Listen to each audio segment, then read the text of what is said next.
Amanda Knox could be going back to court. Italy's Supreme Court has decided to reopen the trial of the former American student and her boyfriend for the murder and sexual assault of Meredith Kercher in Perugia 6 years ago. Gilles Castonguay has been following the story and joins us from Milan. Gilles, is this a full retrial that's expected here? We don't know yet. The public prosecutor says it will be a retrial that will be starting back from scratch. But the defense says that they have to wait to hear or to read the motivations behind the decision today. And they have up to 90 days before those motivations will be published. So only then will we really know if we have to start from scratch or it'll just be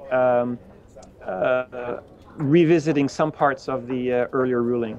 I mean, the two were let out of jail after an acquittal by the appeals court back in 2011. I mean, does this mean that they're going to actually have to go back to Italy themselves? No, they can go if they wish, but they don't have to appear in court.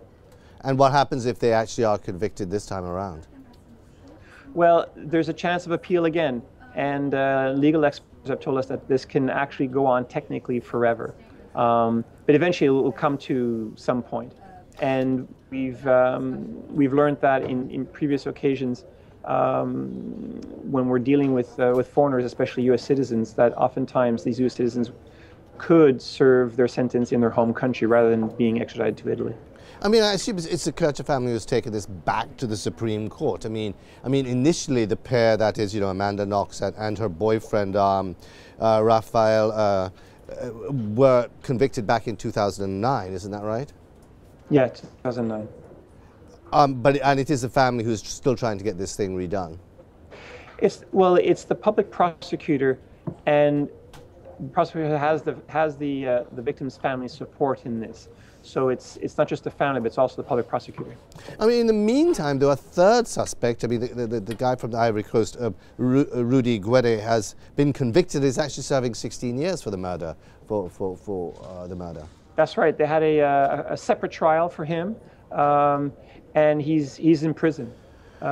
He's serving his sentence. I mean, this has been an incredibly emotive case. I mean, in Italy, Amanda Knox has been seen very much as a sort of devil woman, I gather, whereas in America, they tend to just be looking at it being a bit of a problem with Italy's sort of ham-handed, ham-fisted, I should say, justice system. I suppose it depends which country you're in. Let's not forget the UK, which have had a very different point of view of the case and who might have been guilty in the whole matter. And yeah, in some instances with with the states, they have used it as a way to show how shambolic or archaic the system is in Italy.